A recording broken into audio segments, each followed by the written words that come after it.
The Depression of 1920 by Hamoudi. World War I was from the years 1914 to 1918. The United States was fully involved in the war in the year of 1917 and had fully committed itself to the war for only 1 year. What created this depression was America's failure to switch from a wartime to peacetime economy. After the war, there was a giant flow of unemployed soldiers who created a massive surge in the labor force. When the war had ended, the U.S. economy was negatively affected. Factories that contributed greatly to the war effort were closed down, and thousands of people had lost their jobs. After the war, labor unions lost their bargaining power, and millions of workers went on strike, refusing to work and throwing away millions of dollars. Along with the loss of jobs came a tight labor and an increase of prices of goods and services in the United States. This eventually led to a massive inflation, which was devastating to the United States economy. By January 20th, the country faced itself with a depression. The United States has struggled tremendously with unemployment during this depression. Unemployment rose up to 11.7%. Along with unemployment came the federal debts caused by World War I, and consumer price inflation rates had jumped above 20% after the war. This led to a cutting of federal spending from $18.5 billion to $6.4 billion, and by 1922, the federal budget had been pushed down to a pitiful $3.3 billion. The banks also suffered tremendously.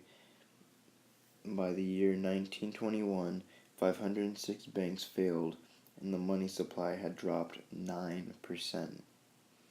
Along with this came the dropping of wholesale prices, which had dropped from 247 to 141 in 1 year. Despite all of these predicaments and financial struggles, the United States was still able to survive with zero government intervention. During this depression, the United States President was Warren G. Harding.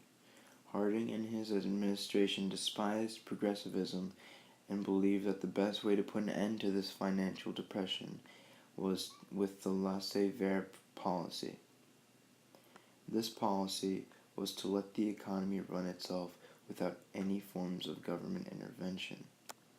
Harding and his administration believed that this small depression was a natural thing and did not attempt to fix the depression with any forms of government intervention at all.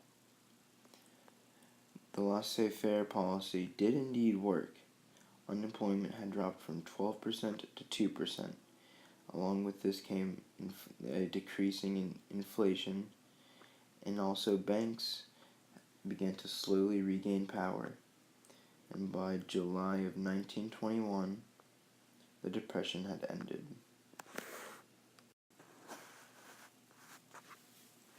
After the depression came the famous Roaring Twenties, which was one of the most prosperous times financially in American history. During these times, unemployment was basically demolished. The country had gone through an era of social, artistic, and cultural movement. During the Roaring Twenties, everything seemed to be in good shape socially and financially.